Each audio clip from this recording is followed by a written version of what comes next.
Yo, what's going on, everybody? This is Dylan Talk Sports. My name is Dylan. In today's video, what we'll be discussing is we're going to talk about the Cleveland Cavaliers and the injuries that have been just ridiculing their season the past about 2 to 3 weeks. At the time of recording this, it's currently March 21st. We just had a game against the Miami Heat last night where we were just trailing most of the game, then we kind of creep up, we come back, then we were coming back in the late fourth quarter, and then the very end. It just seems like the injuries have kind of caught up with us, and the reason why is because the people that are injured, Donovan Mitchell, Max Strus, Dean Wade, and Evan Mobley, the 4 key players, something they all do well is they are shooters. And it seems like as the game kind of gets towards the fourth quarter, our defense locks in, but the shooting capability from our players seems like it slows down. Max Strus dealing with a knee thing, Evan Mobley a knee thing, Dean Wade said he's a knee thing, and Donovan Mitchell, he has a knee and now a fracture in his nose. So what I wanted to talk about in this video is I want to talk about the injuries, and then we're going to talk about how far can this Cavs team go with these injuries. We're going to talk about the injuries themselves. We're going to talk about the rest of the schedule of what they got left, and can the Cavs overcome it, and then how I kind of see the end of the season going for the Cavs, and if any of these players can come back. So without further ado, if you're going to enjoy it, as always, make sure you're going to drop a like on today's video.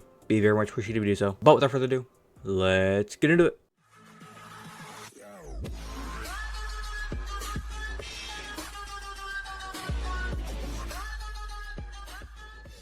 Alright, so as you can see here, we got all the injuries. Ty Jerome, we don't just completely ignore him because he's had the ankle for a long time. Evan Mobley, he went out March 11th. He had a knee injury.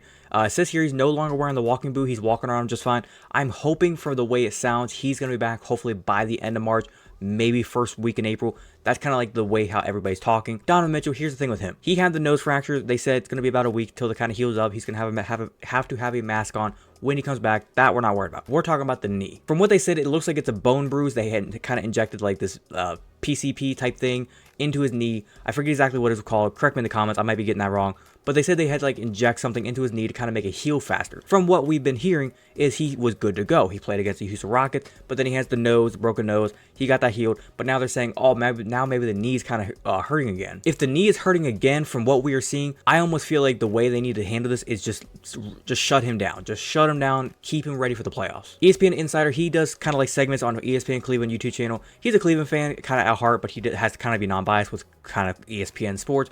But one of the things he was saying on there, what he was saying for the Donovan Mitchell and the Cleveland Cavaliers, he said just basically shut him down. Do not let him see a single second of court time until the playoffs are here. At this point, it doesn't matter if the Cavs are seeded 2, 3, 4, 5, 6. It don't fucking matter. Make sure Donovan Mitchell is 100% healthy when the playoffs get here. Because would you rather be a 2 seed but Donovan Mitchell not being able to play because he's not 100% and you guys end up getting bounced out in the first round? Or would you rather be like a 5 or 6 seed, Donovan Mitchell be completely healthy, and you could possibly go out there and win that first round series because you have a 100% healthy roster? Next up, we have Max Strus. He's had a knee injury. From what we've been seeing, he looks like he's going to be probably back by, I hope, the end of March. He's been at practice. He's been running around and shoot arounds before the Miami Heat game. He was ready to go. He was ready to go out there and play. But he looked like he was just going to have to take a couple more days. Hopefully, like I said, end of March, he should be good to go. And then Dean Wade, here's the thing with Dean Wade. He had the birth of a child. Congratulations for him. But he wasn't even listed on the injury report before then. Then he had the birth of a child, and then all of a sudden, it's like, man, my knee's hurting. So I don't know if it's like the knee's actually hurting or if he's just trying to use it as an excuse of, man, yeah, I need a couple more days off because my kid. If that's the case, come on, Dean, get your ass back out there on the court. But if he's actually hurt, I need to know what's going on. But now looking at the schedule, kind of, I would say about like the past month and a half of what the Cavs have been doing since these injuries kind of started. Let's go back to about to where the All-Star break happened. We had an Orlando game, Orlando, Philly, kind of some letdowns. But then it was right about here where Donovan Mitchell, he was not playing. The Dallas game, Donovan Mitchell was kind of there. We have Max Strus, hero game. We have these key shooters to where when late games, when we need the big shots, they are there. But then we started getting here.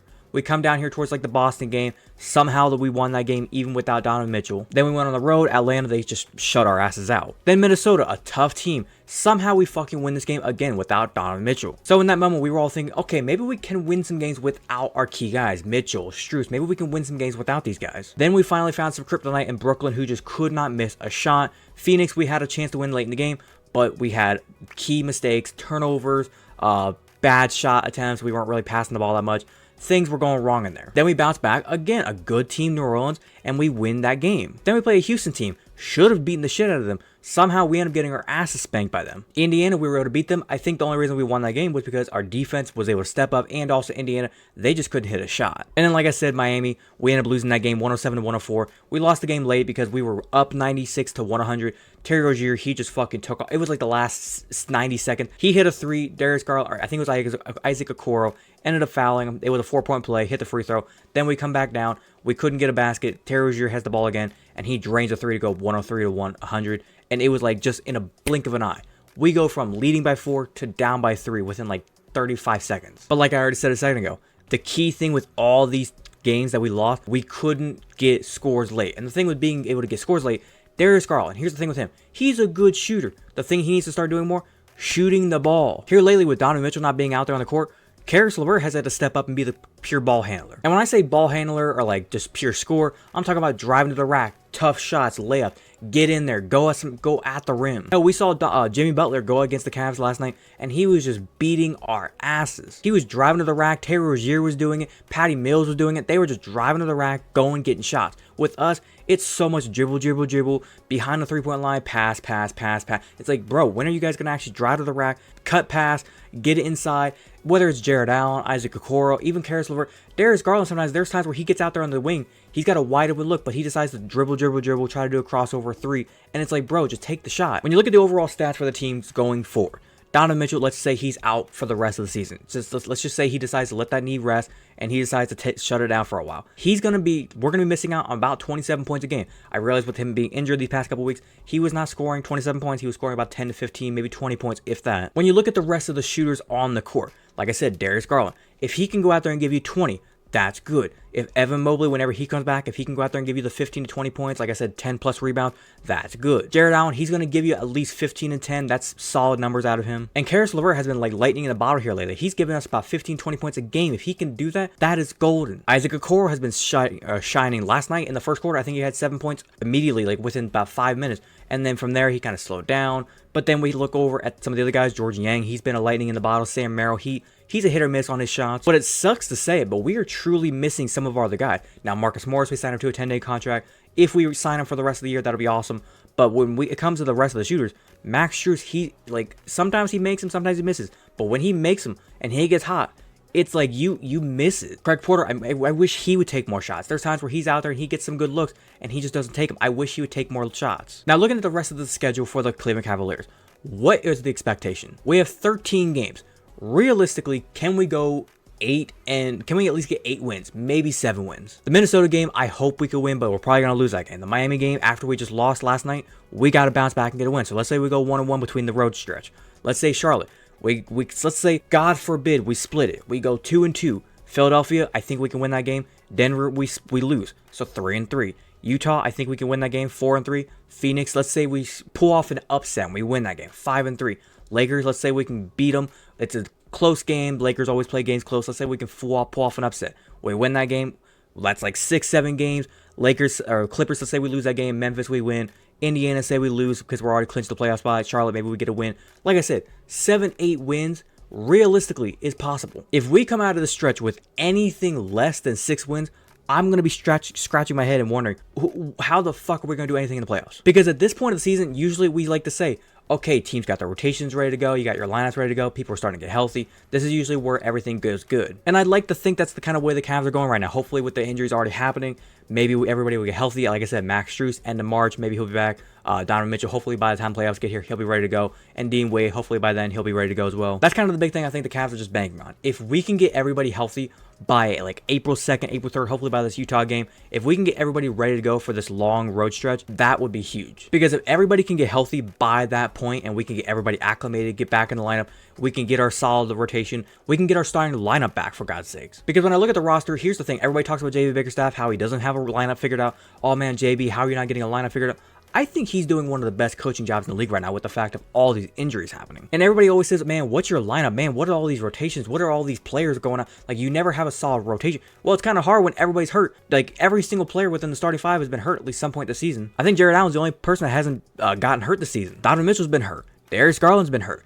Evan Mobley, as we know, has been hurt. Caris LeVert, he sat out a couple games in the midpoint of the season. Max Strus has been hurt. Isaac Okoro, he's been out there pretty much all the time, as much as he can. I think he got hurt in the early part of the season. George Yang, he's been pretty much the only other guy besides Jared Allen that's been out there on the court every single game. When you look at our lineup, I think realistically last season, we had like 8 players that we only played. JB Bickerstaff, he kept his lineup short, especially when going to the playoffs. It was 8 players and that's all he played. Now, he's got 1, 2, 3, 4, 5, 6, 7, 8. Let's say Sam Merrill's in there. Let's say Dean Wade's in there. And let's say he tries to rotate Tristan Thompson in there. That's 11 players he can try to get out there on the court whenever we get to the playoffs. Now, I realize whenever Evan Mobley comes back, Tristan Thompson, he's probably not gonna get more action. Sam Merrill's gonna get some action. Dean Wade, he might get action. He's especially whenever like Evan Mobley, Jared Allen, they have to sit. It's good. Dean Wade and guys like Tristan Thompson might see some action. Damian Jones, I think he's gonna get shut down for the playoffs. But kind of wrapping this up, I would say this: the Cavs, like I said, 8 wins throughout this.